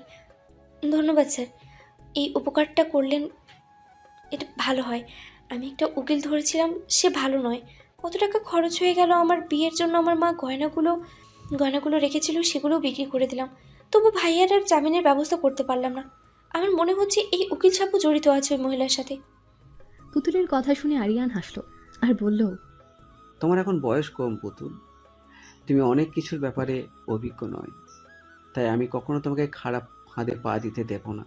দেখা যখন তোমার সাথে আমার হয়ে গেছে, আমি তোমার পাশে ছায়া হয়ে থাকবো। আর তোমার ভাইকে অবশ্যই আমি জামিন করাবো। আমি কথা দিচ্ছি, এবার ম্যানেজারের কাছ থেকে তুমি কাজটা বুঝিয়ে নাও, কেমন? অফিস শেষে আরিয়ান পুতুলকে নিয়ে আর তার উকিল শেখ মাহমুদকে নিয়ে রিয়াজের কাছে যায়। পুতুলের সাথে ওদেরকে দেখে রিয়াজ পুতুলকে বলে, কি ব্যাপার, সকালবেলা দেখা করলি আবার এখন এসেছিস? ভাইয়া, এদের সাথে আলাপ করো। এ আমার কোম্পানির বস আরিয়ান, আর উনি উকিল সাহেব। ওনার নাম শেখ মাহমুদ। ও তোমার সাথে কথা বলবে। শুধু শুধু কেন এসব করছিস? আমি যেমন আছি তেমন থাকি না? রিয়াজের কথা শুনে আরিয়ান বলল, ভাইয়া, এটা আবার কেমন কথা? দোষ না করে দোষী হলেন, বিনা দোষী জেল খাটছেন, আর বলছেন যেমন আছি তেমন থাকি না। এটা কাপুরুষরা বলে। আপনার মধ্যে যথেষ্ট সাহস আছে। আমি যেটা দেখতে পাচ্ছি, আমার মনে হয় মহিলাটি আপনাকে মিথ্যা করে ফাঁসিয়েছে। যাই হোক, সত্যটা উঠে আসবেই, তাই নিজেকে মিথ্যা দোষী না হয়ে সত্যটাকে খোঁজার চেষ্টা করুন। আর ইনি যা যা জিজ্ঞাসা করবেন আপনি সবটা বলবেন। মাসুম শেখ রিয়াজের কাছ থেকে জানতে চাইল, আচ্ছা, আপনি সেলিম খানের বাড়িতে কতদিন ধরে কাজ করছেন? 8 মাস। সেলিম খানের মেয়েকে কি আপনি আগে থেকে চিনতেন? চিনতাম। আমি যে কলেজে পড়তাম ওই কলেজে ভর্তি হয়েছিল। একদিনও আমাকে ধাক্কা মেরেছিল আর প্রিন্সিপালের ছেলের কাছে মিথ্যা কথা বলেছিল। স্যার সিসিটিভি ফুটেজ দেখে আমার কোনো দোষ নেই, সেজন্য ওর মেয়েটাকে অপমান করেছিল। মেয়েটা ওই কলেজ ছেড়ে দিয়ে চলে গিয়েছিল। তারপর উনি ডাক্তারি পড়তে চেন্নাই গিয়েছিল, আর এদিকে আমিও গ্র্যাজুয়েশন কমপ্লিট করে চাকরি চেষ্টা করছিলাম। হঠাৎ সেলিম খানের কাছে আমি একটা কাজ পাই। উনি আমাকে খুবই ভালোবাসেন। ওদের বাড়ির চেম্বারে সন্ধ্যে 7টা থেকে 9টা এই 2 ঘন্টা থাকতাম। আর সকালে ওনার যেদিন কোর্টে ডিউটি করতো আমি ওনার সাথে যেতাম। তারপর ওনার মেয়ে ফিরে আসে আর আমাকে বাড়িতে দেখে চিনতে পেরে যায়। সেদিন বুঝেছিলাম উনি খুব বিরক্ত আমাকে দেখে। তারপর সেদিন তো ঘটে গেল আমার জীবনে এক কালো অধ্যায়। সামিরা যে আমার সাথে এরকম করতে পারে তা আমি ভাবতেও পারিনি। আপনাকে চিন্তা করতে হবে না, সেলিম খানকে আমি দেখে নিব। আমি আপনাকেও চিনি, সেলিম খানের সাথে আমি আপনাকে দেখেছি। শেখ মাহমুদ ও সেলিম খান কোর্টের মধ্যে নানা রকম তর্ক করে। আবার সেলিম খান ও শেখ মাহমুদ দুজনের ভালো বন্ধু। শেখ মাহমুদ কোর্টে দিন পড়লে ডাক্তারকে ডেকে পাঠায়। ডাক্তারকে জিজ্ঞাসা করলে ডাক্তার কিছুটা নার্ভাস হয়েছে। ডাক্তার বলে, সামিরার কথাতে আমি মিথ্যে রিপোর্ট তৈরি করেছি, এতে আমার কোন দোষ নেই। সামিরার শরীরে কোনো রেপের চিহ্ন পাওয়া যায় না। শেখ মাহমুদ সামিরাকে জেরা করে নানা রকম প্রশ্ন করতে থাকে। সামিরা কান্নায় ভেঙে পড়ে আর বলে, আমি মিথ্যে বলেছি, রিয়াজ আমাকে কিচ্ছু করেনি। এটা কি ছেলে খেলা? একটা মানুষের জীবন নিয়ে খেলছে। আর কি সুন্দর করে বলে দিলেন। আমি সব কিছু তদন্ত করেছি। আপনি যে মিথ্যা কথা বলছেন সেটা আপনার বাবা বুঝতে পেরে গিয়েছিল। সেই জন্যই তো আমার কাছ থেকে আপনার বাবা সরে গেল। আপনাদের বাড়ির কাজের লোক মনি, ও আপনার বাবাকে সব বলে দিয়েছিল যে আপনি মিথ্যা বলছেন। আপনি কিভাবে মিথ্যা কথা বলে রিয়াজকে আপনার রুমে ডেকে নিয়ে গিয়েছিলেন সেই সবটাই দেখেছিল। আপনি টাকা দিয়ে আপনার দারোয়ানের মুখটা বন্ধ করতে পারেন, কিন্তু আর কারো না। মনে যে ওর রুমে ছিল সেটা আপনি জানতেন না। আপনি ভেবেছিলেন বাড়িতে কেউ নেই। আপনি যখন রিয়াজকে রুমে নিয়ে যাচ্ছিলেন তখনও দেখেছে, তারপরও লুকিয়ে পড়েছিল।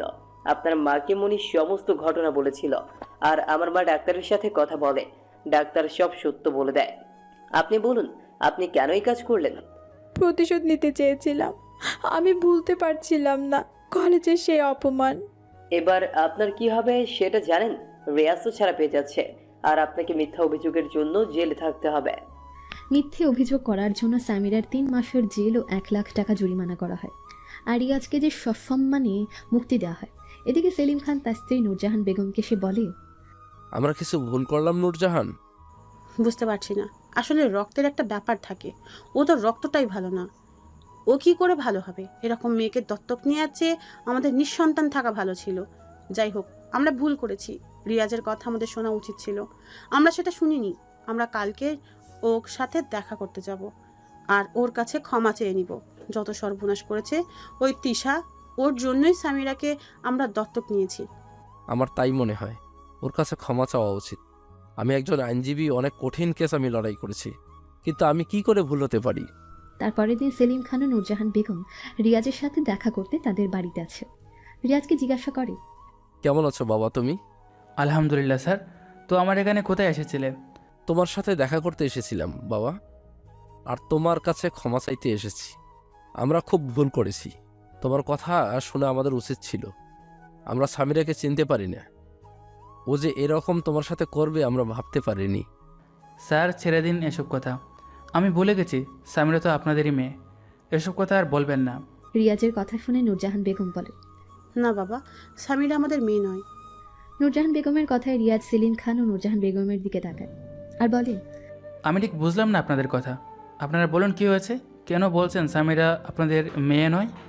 রিয়াজের কথা শুনে নূরজাহান বেগম বলে, হ্যাঁ বাবা, ঠিকই বলছি। সামিরা আমার ননদ তিশার বান্ধবীর মেয়ে। তিশার বান্ধবীর নাম জয়া। জয়া নাকি ও নিজের স্বামীকে খুন করেছে। অনেকে বলে জয়ার নাকি একজনের সাথে সম্পর্ক ছিল, ওর স্বামী আপত্তি করায় ও নিজের হাতে স্বামীকে খুন করেছে। তিশা তোমাদের স্যারকে জয়ার জামিনের জন্য ব্যবস্থা করে দিতে বলেছিল। তোমাদের স্যার সে সময় অন্য কেসে ব্যস্ত থাকায় তার বন্ধুর হাতে জয়ার কেস তুলে দেয়। অনেক চেষ্টা করেও সেই ব্যক্তি জয়ার জামিন করাতে পারেনি। স্বামীরা তখন 4 বছরের ছোট্ট মেয়ে। তিশা স্বামীরাকে আমাদের হাতে তুলে দেয় আর বলে, তোমাদের তো বাচ্চা হয়নি, তোমরা একে দত্তক নিয়ে মানুষ করো। সেই থেকে স্বামীরা আমাদের কাছেই থাকে। জেলে থাকাকালীন অসুস্থ হয়ে পড়ে জয়া সেখানে এসে মারা যায়। আমরা স্বামীরাকে আইনের সমস্ত নিয়ম মেনে দত্তক নেই, আর স্বামীরাকে আমাদের এখানে নিয়ে চলে আসি। তারপর থেকে স্বামীরা এখানেই মানুষ হয়। কিন্তু রক্ত কথা বলে, একটা কথা আছে না, যার মা ঠিক নয় সে কি করে ভালো হতে পারে? তাদের মুখ থেকে সব কথা শুনে রিয়াজ বলে, আপনারা যেভাবে ওকে আদরে মানুষ করেছেন দেখে মনে হয় না। আমরা বুঝতে দেই না যে ও আমাদের পেটের মেয়ে নয়। সামিরা জানে যে ও আপনাদের মেয়ে নয়? ও জানতো না, এবার বলে দেব, ফিরে আসুক তারপর সব বলছি। সেলিম খান নূরজাহানের কাছে চলে যান। রিয়াজ চিন্তা করতে থাকে সে এবার কি করবে। সে তার এক বন্ধু সাব্বিরকে ফোন করে আর বলে, সাব্বির তুই কি করছিস? রিয়াজের কথা শুনে সাব্বির বলে, তোকে তো আমি বলেছিলাম হঠাৎ করে বাবা মারা যায়, তাই বাবার ব্যাংকের চাকরিটা আমি পেয়ে যাই। চাকরির জন্য আমাকে এখানে ফোন করতে হয়নি। তুই কি করছিস এখন? তার মানে তুই এখন আমাদের স্টেটের বাইরে আছিস, তাই তো? না না না, রাজ্যের বাইরে না, আমি কলকাতাতেই চাকরিটা পেয়েছি। ভালো হয়েছে, তোর মা একা মায়ের কাছে থাকতে পারবি। আমার খুব ইচ্ছে ছিল জানিস তো, আমি বিজনেস ম্যানেজমেন্ট নিয়ে পড়বো, কিন্তু সেটা আর হলো না রে। গরিব করে স্বপ্নটা স্বপ্নই রয়ে যায়। আমি আর কি করব, এত জব যদিও করছিলাম, সেখানে মিথ্যা অপবাদ দিলেও আমার চাকরি চলে গেল। মিথ্যা অপবাদ? কে তোর নামে মিথ্যা অপবাদ দিয়েছে? সাব্বির কথা শুনে রিয়াজ তাকে সমস্ত ঘটনার কথা বলে। সব শুনে সাব্বির বলে, ছি, সামিরা ওই রকম মেয়ে। কলেজে যেদিন এই ঘটনাটা ঘটে আমি তো ছিলাম। এই ঘটনাটা ভুলতে পারলে না, ডাক্তার হওয়ার পরও এই সামান্য বিষয়টাকে মনে রাখলো। ও জীবনে বড় হবে কি করে? এসব ছোটোখাটো ঘটনা মন থেকে মুছে ফেলতে হয়। ওর জীবনের কষ্ট আছে দেখবি। ও তোর সাথে ঠিক কাজ করেনি। তুই আমার বেস্ট ফ্রেন্ড, তুই চিন্তা করিস না, সব কিছু ঠিক হয়ে যাবে। তুই যদি আমার কথা শুনিস তাহলে তোকে একটা আমি সাজেশন দিতে পারি। সাজেশনের কথা শুনে রিয়াজ বলে, সাজেশন বলতে আমি ঠিক বুঝলাম না, কোন বিষয়ে বলছিস? সাজেশন বলতে তোর বিজনেসম্যান হওয়ার ইচ্ছে আছে, আর বিজনেস ম্যানেজমেন্ট নিয়ে পড়ার ইচ্ছে আছে। আমি তো এখন ব্যাংকে চাকরি করি, তুই চাইলে আমার ব্যাংক থেকে লোন নিতে পারিস। এখন তো সরকার থেকে স্টুডেন্টদের লোন দিচ্ছে, তোর বয়সে এমন কিছু নয়। তুই লোন নিয়ে বিজনেস ম্যানেজমেন্ট পড়ে নতুন করে শুরু কর, দেখবি তুই একজন প্রতিষ্ঠিত বিজনেসম্যান হবি। সাব্বিরের কথা শুনে রিয়াজ বলল, লোন তো নিলাম, লোন কি করে শোধ করব? কাজ করে শোধ করবি। কত মানুষই তো লোন নেয় আবার শোধ করে দেয়। ঠিক আছে, তুই আমাকে একটু সময় দে, আমি আলোচনা করি আমাদের বাড়ির লোকের সাথে, তারপর তোকে আমি বলবো। তুই যদি চাস, দিল্লিতে আমার এক পরিচিত বন্ধু পড়াশোনা করছে, তাহলে আমি ওর সাথে যোগাযোগ করিয়ে দেব। ধন্যবাদ সাব্বির আমাকে ভালো উপদেশ দেওয়ার জন্য। রিয়াজ তার বোন পুতুলকে বলে, পুতুল আমার এক বন্ধু ব্যাংকে চাকরি করে, ওর নাম সাব্বির। আমার খুব ইচ্ছা ছিল বিজনেস ম্যানেজমেন্ট নিয়ে পড়বো। সাব্বির বলল ও লোনের ব্যবস্থা করে দেবে। তারপর ওরা পরিচিত আত্মীয় দিল্লিতে তাকে বিজনেস ম্যানেজমেন্ট নিয়ে পড়ছে, ওই ব্যবস্থা করে দেবে বলছে। আমি কি যোগাযোগ করব? রিয়াজের কথা শুনে পুতুল বলল, ভাইয়া ওটা আবার বলতে হবে? তোমার ভবিষ্যৎ যেখানে জড়িত সেটা আমরা কখনোই আপত্তি করব না। আর এই সুযোগ হাতছাড়া করো না, তুমি যোগাযোগ করো। মাত্র তো কয়েকটা বছর, তুমি পড়াশোনা করো, ফিরে এসে তুমি ব্যবসা করবে, দেখবে ভাইয়া তুমি সফল হবে, তুমি একজন সফল ব্যবসায়ী হবে। 3 মাস জেল খাটার পর সামিরা বাড়ি ফিরে আসে। আসলে সেলিম খান চেয়েছিল সামিরা জেল খাটুক, তবে যদি ওর মধ্যে পরিবর্তন হয় সে উকিল হয়েও সামিরাকে ছাড়ানোর কোনো চেষ্টা করেনি। না ও জামিনের জন্য টাকা দিয়েছে, ও সামিরার উপর প্রচণ্ড বিরক্ত ছিল। সেলিম খান রিয়াজকে পছন্দ করত, রিয়াজের ব্যবহার, কাজের প্রতি আগ্রহ সেলিম খানকে আকৃষ্ট করেছিল। সামিরা ফিরে এলে নূরজাহান বেগম বলে, কি করতে বাড়ি ফিরে এসেছিস? তোর মতো মেয়ের আমার মুখ দেখতে ইচ্ছা হয় না। মা, আমি ভুল করে ফেলেছি, আমায় ক্ষমা করে দাও। রিয়াজের সাথে এরকম কাজ করা আমার উচিত হয়নি। আসলে একটা প্রতিশোধ নিতে চেয়েছিলাম, তাই আমি এই কাজ করেছি। তুই আমার মা বলে ডাকবি না, না ওকে বাবা বলে ডাকবি। তুই বাড়ি থেকে চলে যা, তুই আমাদের মেয়ে নয়। যদি আমাদের মেয়ে হতিস এত বড় পাপ কাজ করতে পারতিস না, নিরীহ ছেলের নামে এতটা বদনাম করতে পারতিস। কবে কি ঘটেছে ওটা সামান্য ব্যাপার, যেখানে তুই দোষ করেছিলিস সেই ব্যাপারটা মাথায় রেখে দিয়েছিস। তুই একজন ডক্টর, অথচ সামান্য একটা বিষয়কে এখনো মনে রেখে দিয়েছিস। তুই বড় হবে কি করে? আসলে তোর শরীরের রক্তটা তো ভালো নয়। তুই হয়তো জানিস না তুই আমাদের দত্তক কন্যা, তাই তোর প্রতি আমাদের বিশ্বাস হারিয়ে গেছে। তুই এখান থেকে চলে যা। ও তোকে অনেক খরচ করে ডাক্তারি পড়িয়েছে, জীবনে দাঁড়িয়ে গেছিস, এবার নিজের রাস্তা নিজে দেখে নে। আমরা তোর বাবা মা হতে চাই না। নূরজাহান বেগমের মুখ থেকে এই কথা শুনে সামিরা বলে, তুমি কি বলছো মা? আমি তোমাদের মেয়ে নই, আমি অনাথ। হ্যাঁ, তুই অনাথ। আমরা তোকে দত্তক নিয়েছি, তোর সাথে আমাদের কোনো রক্তের সম্পর্ক নেই। তোর বাবাকে তোর মা খুন করেছিল। কোনো এক ব্যক্তির সাথে তোর মা পরকীয়া করতে গিয়ে ধরা পড়ে, যে ব্যক্তির সঙ্গে যুক্ত হয়ে তোর মা তোর বাবাকে মেরে ফেলে। তোর তখন 4 বছর বয়স। আর ওই তিশা তোর মায়ের বান্ধবী, ওর মাধ্যমে আমরা তোকে দত্তক নেই। তুই একজন গরিব আর অনাথ মেয়ে, তোকে আমরা কখনো বুঝতে দেইনি। কিন্তু তুই রিয়াজের সাথে যেটা করেছিস সেটা ঠিক কাজ করিসনি। তোর বাবাও আমি প্রথমে বিষয়টা ভেবেছিলাম সত্য, সেজন্য রিয়াজকে পুলিশের হাতে তুলে দিয়েছিলাম। তোর বাবা তোর হয়ে কেস লড়েছিল, কিন্তু শেখ মাহমুদ যখন রিয়াজের হয়ে কেস লড়লো এবং সে আমাদের সাথে কথাও বলল, ও না বুঝে কখনো কেস হাতে নেয় না। ও জানতো রিয়াজ নির্দোষ, সেজন্য ও কেসটা নিয়েছিল। ও কেস নেওয়া মানে ও জিতবেই। কি মুখে তোকে দেখতে যাব? তোর রক্তই তো গন্ডগোল। তুই কি করে মানুষ হবি বল?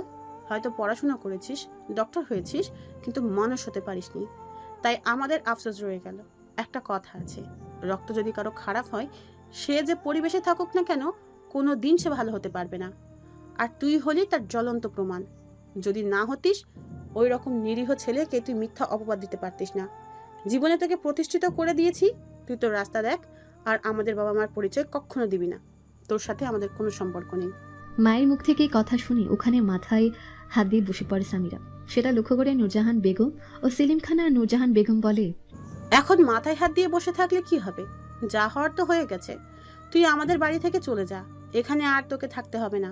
আর যদি থাকিস, ভদ্র মেয়ে হয়ে থাকবি। মায়ের মুখ থেকে কথা শুনে সামিরা বলে, আমি কোথায় যাব মা?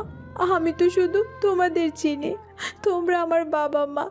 আমি তো জ্ঞান হতে তোমাদেরই দেখেছি। আমি আর ভুল করব না। আমি রিয়াজের কাছে ক্ষমা চেয়ে নেব। মা, তুমি জানো ওদের বাড়ির ঠিকানা? মেয়ের মুখে অনুতাপের ছায়া দেখতে পায় নূরজাহান বেগম। মেয়েকে বলে, ঠিক আছে, আমি তোকে ঠিকানা দেব, তুই যাবি, গিয়ে রিয়াজের কাছে ক্ষমা চাইবি। দেখ রিয়াজ তোকে ক্ষমা করে কিনা। তারপরের দিন সামিরা নূরজাহান বেগমের কাছ থেকে ঠিকানা নিয়ে রিয়াজের বাড়িতে যায়। বাড়িতে তখন কেউ ছিল না, তার নানি ঘরে শুয়েছিল। সামিরা রিয়াজ বলে ডাকতে লুসি বেগম বাইরে বেরিয়ে আসে আর বলে, কে তুমি, কি চাই? লুসি বেগমের কথা শুনে সামিরা আমতা আমতা করে বলে, এটা রিয়াজের বাড়ি? এটা রিয়াজদের বাড়ি, তবে রিয়াজ এখানে থাকে না। রিয়াজ কোথায় থাকে? আমি বলতে পারবো না, আমার নাতনি পুতুল জানে। ওর ভাইয়া কোথায় আছে ও বলতে পারবে। আর তুমি কেন রিয়াজের খোঁজ নিচ্ছ? তুমি কি রিয়াজকে চেনো? হ্যাঁ চিনি। আন্টি, আপনার নাতনির ফোন নাম্বারটা আমায় দিবেন, তাহলে ওর সাথে কথা বলে নিতাম। আমি ফোন নাম্বার বলতে পারবো না, আমি মুখ্য সূক্ষ্ম মানুষ, অত কিছু জানি না। আপনার নাতনি পুতুল ও কোথায় গেছে? ও কাজে গেছে, ও বাড়ি ফিরতে সন্ধ্যা হয়ে যাবে। আপনার নাতনি কি কাজ করে? বললাম না, আমি মুখ্য সূক্ষ্ম মানুষ, অত জানি না। শুধু জানি চাকরি করে, তবে কি চাকরি বলতে পারবো না। যদি সব কিছু জানতে চাও তাহলে সন্ধ্যাবেলা পর্যন্ত আমাদের এখানে থাকো। আমার নাতনি সন্ধ্যের পর বাড়ি ফিরবে, তখন ওর কাছ থেকে জেনে নেবে। লুসি বেগমের কথায় সামিরা ভাবে, তারপর বলে, ঠিক আছে, আমি সন্ধ্যার পর আপনাদের এখানে আসবো। সামিরা চলে গেলে লুসি বেগম মনে মনে ভাবে আর বলে, এই মেয়েটা কি আমার নাতিকে ফাঁসিয়েছে? বিশ্বাস নেই, দেখে মনে হয় বড়লোক, সুন্দর শিক্ষিত মেয়ে। এরা তো এরকমই হবে। ঠিক আছে, সন্ধ্যাবেলা আসুক, তারপর আমিও দেখে নিব আমার নাতিকে ফাঁসানোর শাস্তি। সন্ধেবেলা পুতুল বাড়ি এলে লুসি বেগম বলে, পুতুল, আজকে একটা মেয়ে বাড়িতে এসেছিল, তোর ভাইয়াকে খুঁজছিল। নানির কথা শুনে পুতুল বলল, মেয়ে ভাইয়াকে খুঁজছিল? কি নাম মেয়েটার? তোমায় নাম বলেছে? নামটা বললো, তবে আমি ভুলে গেছি। আমার কি মনে হয় জানিস, তোর ভাইয়াকে যে মেয়েটা ফাঁসিয়েছে সেই মেয়েটা নয় তো? মেয়েটাকে দেখে মনে হয় খুব শিক্ষিত এবং বড় লোকের মেয়ে, দেখতে শুনতে ভালো। মেয়েটা তোর ভাইয়ার কথা জিজ্ঞাসা করছিল, আমার কাছ থেকে জানতে চাইছিল তোর ভাইয়া কোথায় গেছে। আমি বলেছি আমি কিছু জানি না। তোর ফোন নাম্বার চাইছিল, আমি বলেছি আমি জানি না। সন্ধ্যের পর আসবে বলেছে, তোর সাথে কথা বলবে। লুসি বেগমের কথা শুনে ওপাশ থেকে ওর মেয়ে শিলা বেগম বলল, হাসুক না আমাদের বাড়িতে, যদি ওই মেয়ে হয় ঝাঁটা মেরে তাড়াবো। আমার ছেলের নামে বদনাম করা। রাত 9টার সময় সামিরা গাড়ি ড্রাইভারের সাথে পুতুলদের বাড়িতে এলো। লুসি বেগম তখন ঘুমিয়ে পড়েছে। পুতুল দরজা খুলে দিতেই সামিরা বলল, তুমি পুতুল? সামিরার কথা শুনে পুতুল বলল, হ্যাঁ, কেন বলুন তো? তোমার সাথে আমার দরকার আছে, আমি একটু বসতে পারি? হ্যাঁ, অবশ্যই বসতে পারেন, ভিতরে আসুন। সামিরা ভেতরে ঢুকেই পুতুলকে বলল, আমি সকালের দিকে এসেছিলাম, তখন তুমি ছিলে না। একজন বয়স্ক মহিলা, সম্ভবত তোমার নানি বা দাদি হবে, উনি বলেছেন তুমি নাকি কাজে গেছো, ফিরতে রাত হবে। আমি তাই রাত 9টার পর এলাম। এত রাতে ডিস্টার্ব করার জন্য আমাকে ক্ষমা করবে। সেটা ঠিক আছে, কি জন্য আমার কাছে এসেছেন সেটা বলুন। তোমার ভাইয়া রিয়াজ এখন কোথায়? ওর সাথে আমার দরকার আছে। আপনি ভাইয়াকে চেনেন? হ্যাঁ চিনি। আপনি কি ভাইয়ের সাথে পড়তেন? পুতুলের কথায় সামিরা কি উত্তর দেবে ভেবে পেল না। কিছুক্ষণ নীরব থাকলো। সেটা দেখে পুতুল বলল, কি ব্যাপার, কিছু বলছেন না কেন? জিজ্ঞেস করছি আপনাকে, ভাইয়ের সাথে পড়াশোনা করতেন? ভাইয়াকে চেনেন কি করে? কোথায় বাড়ি আপনার?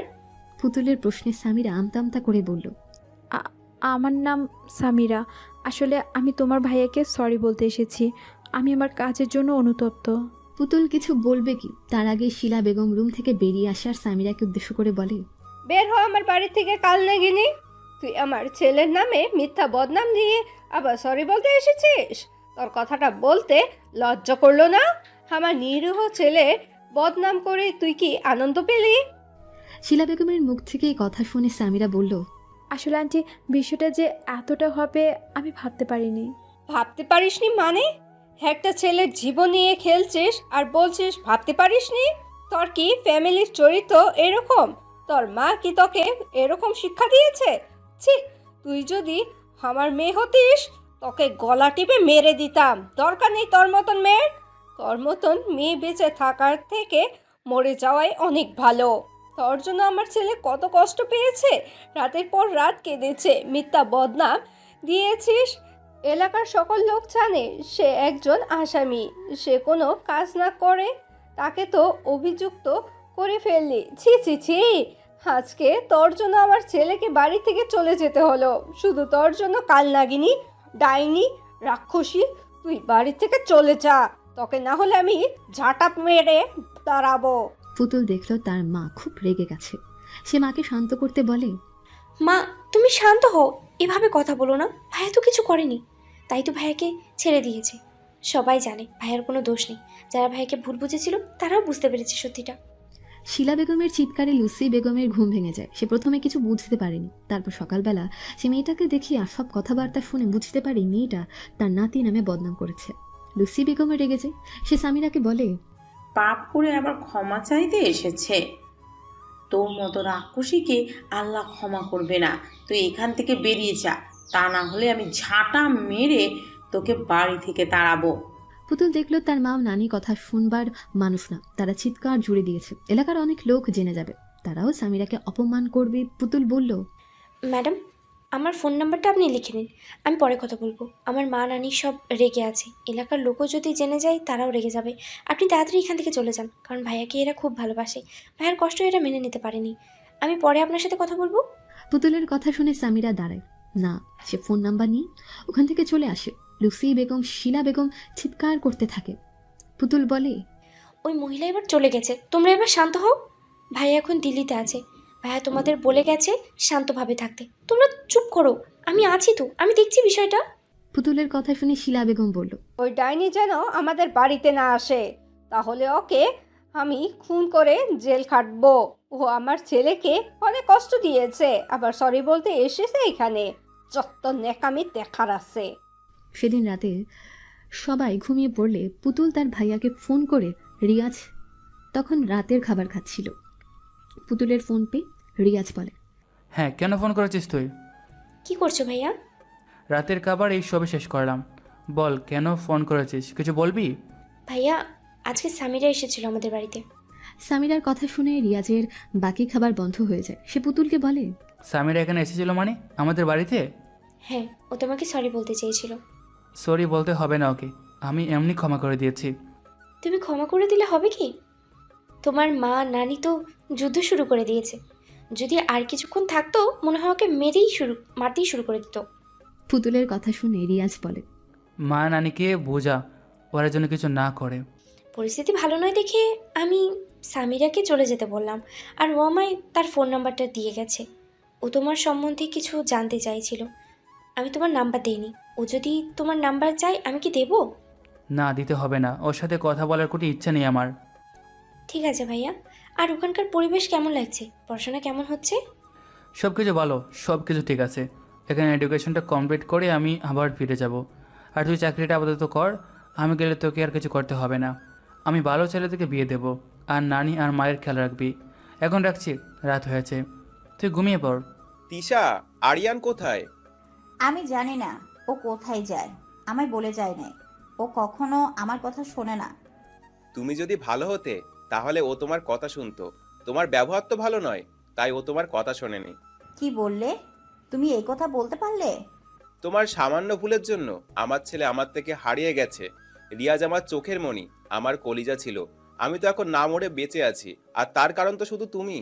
ওটা আমার ভুল ছিল না, তোমার ছেলে আমার কথা শোনেনি। এতে আমি কি করব? আমি রিয়াজকে সামলাতে পারছিলাম না। দুজনে যখন তর্কাতর্কি চলছে ঠিক তখন আরিয়ান ভেতরে ঢুকে আর তিশা বেগমকে উদ্দেশ্য করে বলে, তোমরা আবার এই সময় তর্ক করছো? আমি কিছু বলিনি, তোর মামা বারবার পুরনো কথা মনে করায়। আমার ঘরে আগুন লেগেছে, তাই জ্বালাটা আমার হচ্ছে। মামা, কেন বারবার পুরনো কথা বলো? ওইসব কথা বলে তুমি কি তোমার ছেলেকে ফিরে পাবে? ফিরে কি আর পাবো? কিছুটা মনের জ্বালা মেটায়। বিজনেসম্যান সাইমনের ছেলে হারিয়ে গেছে। সে তার ছেলেকে আজ খুঁজে পায়নি। তার মনে হয় এর জন্য তিশা দায়ী। সেদিন না তিশা জোর করে ছেলেটাকে নিয়ে যাবে, না তার ছেলে তার কাছ থেকে হারিয়ে যাবে। দেখতে দেখতে রিয়াজের পড়াশোনা কমপ্লিট হয়েছে। সে ফিরে এসে বিজনেস শুরু করবে সেরকম প্রস্তুতি নিচ্ছে। এদিকে পুতুল আজকে অফিসে এসেছে, আরিয়ানের সাথে দেখা করতে চায় আর বলে, স্যার আসবো? আরিয়ান তখন ল্যাপটপে বসে কাজ করছিল। আরিয়ান বলল, হ্যাঁ এসো, বসো পুতুল, কিছু বলবে? হ্যাঁ স্যার, আমার 1 সপ্তাহ ছুটির দরকার। 1 সপ্তাহ ছুটি? কেন, তোমার কি বিয়ে লেগেছে? আরিয়ানের কথায় পুতুল বলল, এখনো লাগেনি, তবে খুব তাড়াতাড়ি লাগবে। কাকে ভাইয়া আসছে, ভাইয়া এখানে এসে নতুন কোম্পানি খুলবে, ব্যবসা শুরু করবে, সেই জন্য ভাইয়া আমাকে থাকতে বলেছে। পুতুলের কথা শুনে আরিয়ান বলল, আরে তোমার ভাইয়াকে আলাদা কোম্পানি খুলতে হবে কেন? তোমার ভাইয়া তো বিজনেস ম্যানেজমেন্ট নিয়ে পড়াশোনা করেছে, আমার কোম্পানিতে কাজ করুক আমার অ্যাডভাইসার হয়ে।